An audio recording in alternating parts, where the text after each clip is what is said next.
বলাইচাঁদ মুখোপাধ্যায়ের লেখা নিম গাছের বর্ণনা দিয়েছিলেন, যা আমরা পাঠ্য বইয়ে অনেক পড়েছি। এই সেই নিম গাছ। এই বিদ্যালয়ের পাশে পরিত্যক্ত জায়গায় গাছটি জন্মেছিল।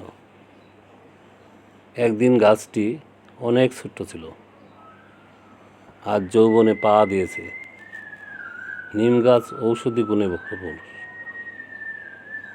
অযত্নে অবহেলায় গাছটি বড় হয়েছে, কেউ তার যত্ন নেয়নি, এমনকি এক ফোঁটা পানিও দেয়নি গাছের গোড়ায়। এমনিতেই বড় হয়েছে। অনেক উপকারী গাছ, ছাল পাতা ফল সবই কাজে লাগে।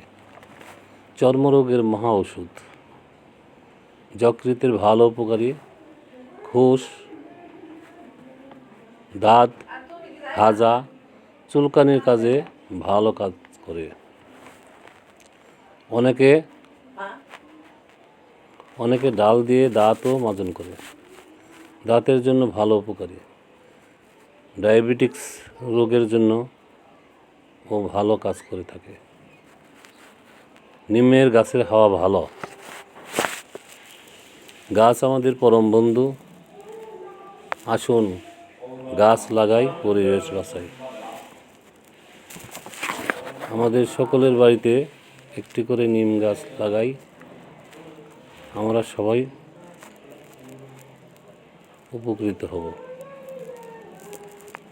ধন্যবাদ সকলকে। ভালো থাকবেন বন্ধুরা। ভালো লাগলে ভিডিওটা